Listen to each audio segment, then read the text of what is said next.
people didn't believe in us. So we had to self-fund. And within 1 year, what we had to do is continuously work on the technology, showcase it in products that people can buy to believe in the technology. That's when we are able to then find funding for our technology.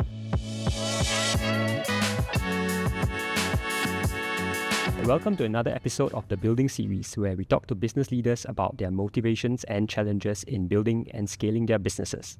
Today, we speak to Didi Gan, founder and managing director of NNE Innovations, where her company developed the world's first edible antimicrobial synthesized from food waste such as cashew nut waste, orange peels, durian husks, and crab shells in 2020.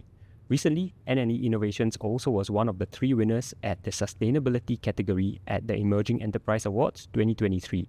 This was co-presented by OCBC and the Business Times annually. This is also a good opportunity to take a quick moment to thank our sponsor for this season of the Building Series.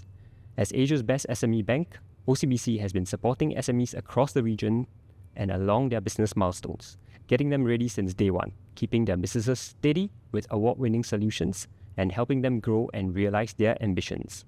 And NNE Innovation also holds this ambition, from cling wraps to disinfectants to coating sprays and to N95 masks. NNE Innovation's product can be found and used across industries such as F&B, agriculture, hospitality, and even wastewater treatment. Today, operating out of its locations in Singapore and South Korea, NNE Innovation's products are sold across Asia and they're venturing into Europe. So welcome to the podcast, Didi. Okay, so for those of you who have watched our episodes, you'll know that we love recording at interesting locations, and today we are filming at the NNE Innovations production facility. So this is where they run their R&D and formulate their antibacterial agents. Okay, so Didi, I typically like to start at the beginning of the entrepreneurship journey for everyone. Right, so you formulated Vikang 99, and from what I understand, it's the antibacterial agent and the secret formula behind your products today. Right, so as the world's first antimicrobial synthesized from food waste, and we've mentioned, right, such as cashew nut waste and durian husk. How do you go about using these waste in your products? What made you thought of the idea? So we started in 2020, and at that point of time, we saw it was during Chinese New Year, and we see so much food waste that was left over on the table. So we had the idea, can we turn these waste into something more useful?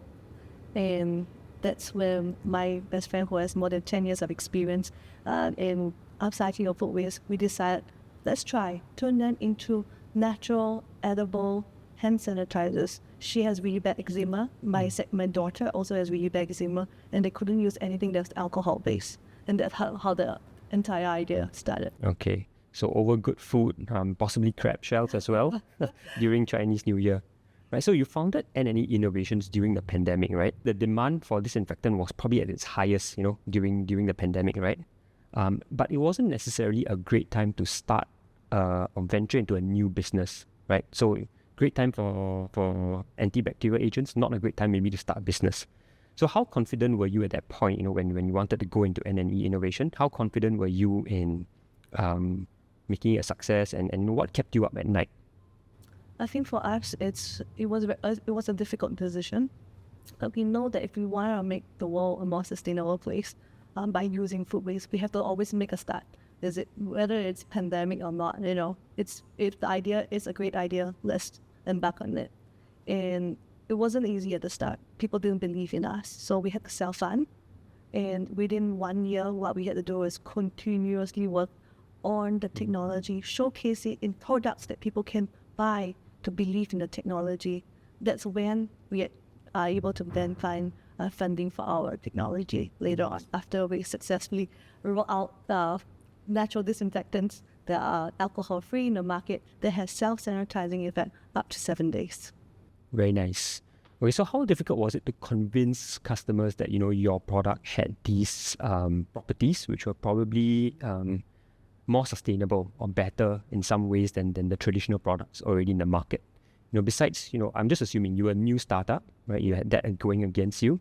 And you were also formulating, the world's first antimicrobial synthesized from food waste. So that's another thing, that perhaps customers needed education there themselves, right? So how difficult was it to convince customers that you had this great product?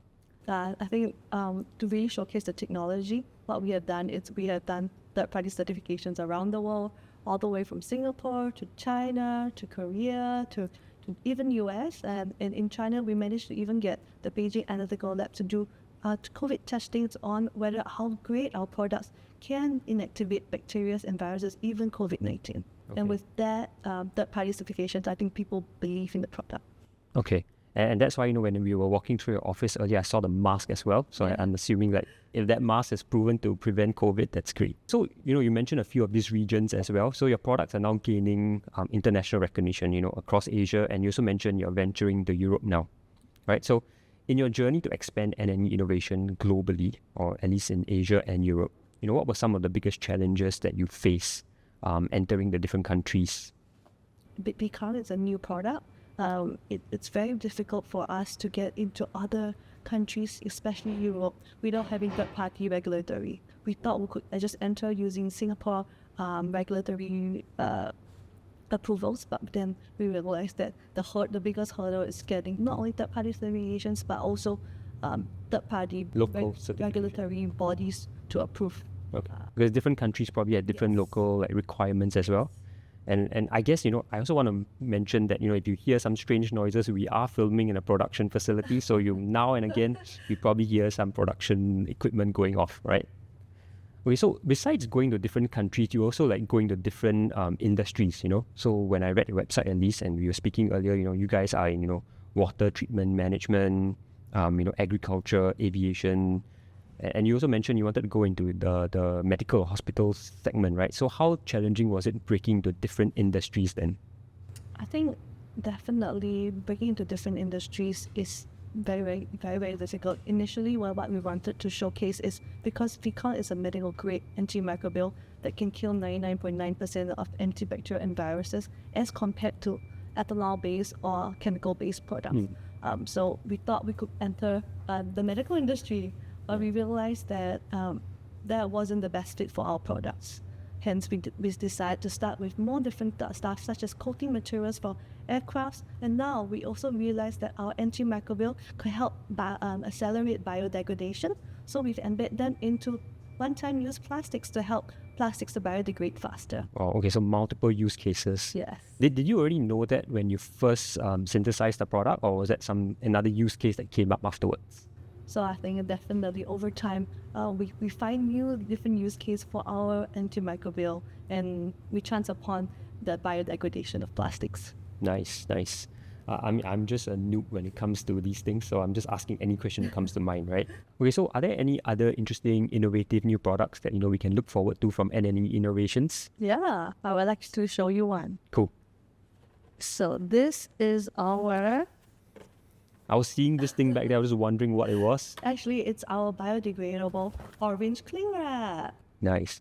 It doesn't smell orangey at all. For those of you listening. But actually, the orange is the color of food waste. Okay. So with a lot of plastics in the world, they are not biodegradable. And we are trying to revolutionize the way people use plastic cling wraps. Okay. And ours, it's biodegradable, and it has 99.9% antibacterial properties. Nice. So when you cling wrap your food, it doesn't... antibacterial properties to the food. So it helps to extend the shelf life, and on top of that, the material is sustainable for the planet. Very nice.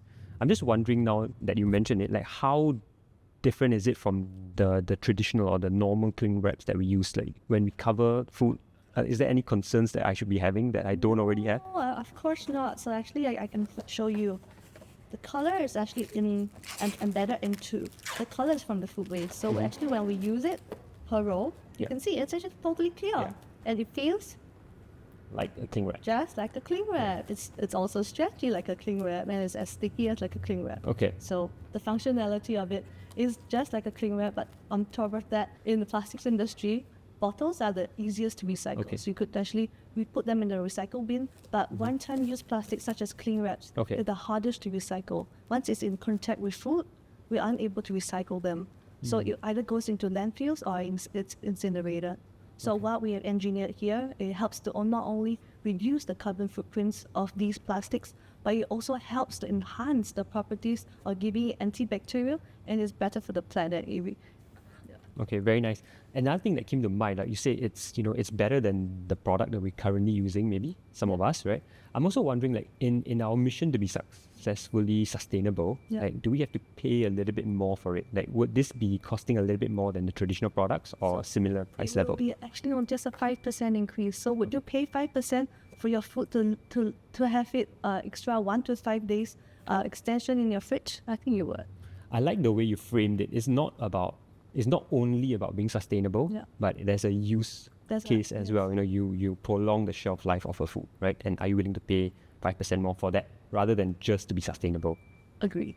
Okay, so NNE Innovations, has also successfully raised funding from a lot of leading global investors, right? I think we've spoken about this. Some of them, are Elevate, Seeds Capital, SG Innovate, and Secano. Hopefully, I'm pronouncing all of them correctly. So for many startups, this seems like a dream scenario, being connected to all these international global investors. But on another hand, it could also complicate the cap table, maybe slow down some key decision making, right? So I'm just wondering from your point of view, how do you view outside funding, and what has your experience been? I think to accelerate your, as a Singapore startup, to really accelerate our growth, external funding is needed, but you need to find the like-minded investors, that really believes in your vision. And then I think finding investors was not an easy journey for us. We have actually been very lucky. We went all around the world to multiple pitches to really showcase our technology, winning multiple awards, not only in innovations, but also in sustainability. And that's where we attract the like-minded investors to join the team. Yeah, nicely put. Okay, so apart from the investors, you've also won a lot of accolades. Let me just rattle a few off. I'm sure you have more to add as well. I don't have every one of them here. So you've won accolades since founding NNE Innovations 4 years ago. Some of them, very recent. So just 2 days ago, I think, the Red Club and Cartier's Young Leader Award. So this recognizes entrepreneurs under 40 who lead socially impactful businesses. So NNE was one of them. And just yesterday, I learned NNE Innovations was also selected to compete at the Entrepreneurship World Cup Global Finals in Riyadh. Congratulations. Thank you. Right? So how important is it also for young businesses like yours to compete at the global stage? I think it's very important. If you really want to make a true impact, because we are in sustainability, our mission and vision is by 2030 to upcycle 10,000 tons of food waste. Okay. And with that, we won't be able to do it alone. Only with support and also investors and like-minded collaborators. That's where you can really make what your mission turns into or your dream into reality. All right. Did you ever feel there were certain barriers when it came to putting your products forward or putting your business forward, right? Especially since, just to name a few barriers, they may or may not have happened to you personally, but these are traditional barriers that you read about sometimes, being a female entrepreneur, starting a brand new startup, being in a very innovative field, where you're creating the world's first product in such a category. So there are a lot of barriers that it feels that, they're working against you. So I'm just wondering how difficult or how challenging was it to overcome these barriers? Our most difficult barriers for people to accept the idea of using food waste and turning them into materials that you can use, right? Okay. Like thinking about, at the first one, we are pitching the idea, we are using food waste and turning them into a spray that you will spray onto your hands, right, onto the table. Yeah. So that's a very bad connotation. But I think we think that it's possible, and we break through by showing third-party certification. So we have, as we said just now, certifications around the world to validate that. And with validation and by allowing people to test the products, they will start to believe in them as well. Okay. I guess the proof is in the pudding then. Right. So, when you work with some of these global investors and they put funding, they believe in your business, they believe in your vision, and they put funding down, they invested in your company. What were some of the first things that you had to do or you wanted to do with the funding that you secured? We managed to scale up from 10 kilos a batch to now 1 ton a batch. Oh, wow. Okay. Yeah, I guess investment put to good use for sure. Another topic I wanted to discuss with you was that you're also not just a female entrepreneur, but you're a mom, right? And then you're also managing director of NNE Innovation. So you're juggling 2 full-time jobs, right? How do you balance your roles as a business leader and, not just as a mom as well, but, your wife and your daughter as well? How do you like balance these two sides? I think it's very, very important to have a very good support network. I'm very blessed to have my co-founder to support the business when I can't be there. To have my family, my sisters. I'm very blessed. I have 4 sisters and 1 brother. So anytime I need some support, they come over and look after my kids. I'm very glad. I think that's really important to have that support system as a young entrepreneur. Yeah, I wish I had that many family members to call upon and so look after my kids. Right, okay. What were some of the biggest sacrifices then, I know support system is helpful, but, you also must have had to make sacrifices as a business leader and a mum trying to scale your business, right? What were some of the biggest sacrifices you had to make? It could be in the business, it could be at home that you had to make. I think my biggest sacrifice is time with my kids. I remember, because as you guys know, I had 2 kids first, then NNE, then my little baby. So during that period we were also raising money, and it wasn't easy. I remember during my confinement in Chinese kind of culture, we had to stay home for a month. Okay. And without going out, and I was actually out almost every other day trying to meet investors and running the business. Right. So I think that the precious time with my little baby and also time with my little kids. I'm sure they will understand it when they're grown up, but maybe it's difficult when they don't really understand it right now, right? So, that also leads to the next question very nicely, because I know your NNE Innovations, the company that you have, is named after your children as well as their initials, right? NNE, right? So this must always be at the back of your mind, I'm assuming, when you're meeting people, formulating strategies. So how have your children influenced the business decisions that you have made? I think when we started the company, we wanted to build a company for a more sustainable planet for the future generations. We want what we have today to be for the next generation. We don't want a 50-degree climate to stay in, right? And everyone needs to play their part. So I think they play a very big part. Yeah. Okay, so before filming, I was actually speaking to some of your employees behind your back. I hope you don't mind. Right? So one of them actually told me that it's impossible to get in touch with you. He's always calling you, trying to get in touch with you to approve some decisions, right? So I'm just wondering, how do you juggle your time each day? I start my day at 5. I put my 3 kids to school, one at 5:45, next one at 6:30, and then my little baby, I send him to daycare at 7. So I'm actually in the office by 8. I think I plan my day by making sure that most important things that needs to go out would be right in the morning, and then after that I will be having team meetings with all my different teams. I think as an entrepreneur, we need to have some sacrifices. So I have to sacrifice on my time with my friends to be more committed to my work and my kids. Okay. What time do you see your day ending each day then? I do end my days really late, because by the time I get home, I have to put my kids back to sleep. Oh wow! So you wake them up and then put them. Yes, at least they get to see you then. Yes, I try my best to get home every day, put them to sleep, and then back to my normal routine of replying emails till midnight. Okay, fair enough. Okay, so NNE has grown quite significantly, obviously, since the day you started it 4-5 years ago now, almost 5 years ago. Right, so I'm just wondering, from that day when you started it as just maybe you and your co-founder to today you have 15 to 20 people, right? Has your leadership style evolved? Have you found yourself managing the business differently? Definitely, yeah. When we started, it was just me and my co-founder, right? So I think that's where we are very, very hands-on. Everything we have to do ourselves. Now we need to learn to empower people and make them accountable, and also make them feel like they are the champions in their field. Only with the leadership of empowering them, they are able to rise and shine. Nice. And it goes back to something that your employee also told me, sustainability is so ingrained, or at least I feel like it's ingrained in NNE, because he walks from the MRT station to the office. Yeah. And for listeners out there, it's about 10 to 15 minutes walk, I think.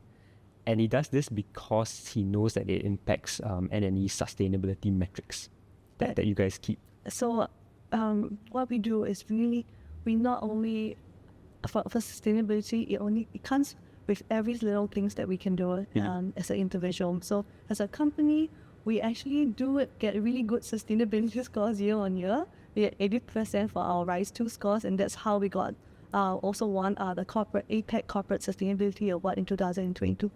I think it's very, very important to also hire the right people When we hire, our mission is also to make sure that the people have the same mindset as us and putting sustainability first. Okay. How do you go about like hiring such people then? How do you know that, this guy or this person would have the same mindset or same approach to sustainability? How's your hiring I process? think it's passion. That is something that you can feel and feel that from the person, and of course with skill sets from what you need to do, it's important. But I think the passion and the drive that you have to make a world a more sustainable place is also very important. They must have that mindset. Okay. I mean, it's been a real pleasure, like speaking to you, picking your brains over some of these things. It's really nice learning how you pioneered, a unique and scalable business model, that fuses sustainability with real requirement or demand in the market. Not only that, you've also managed to blend in this core sense of purpose into everything that you do, everything that your team does today, right? So for those of you listening to our podcast, I try to end each episode trying to squeeze, one last key piece of advice from the amazing entrepreneurs I speak to, right? So, I mean, the one question to you is, what's the one advice you give entrepreneurs trying to mix passion with trying to leave a positive impact in the environment? I think perseverance to the mission that you have, never deviate from it. Also, when it's time to do some minor pivot to reach your goal, make it happen. Correct. Okay, thank you, Didi, for sharing. Lastly, I also want to thank our sponsor for this season of the Building Series, OCBC.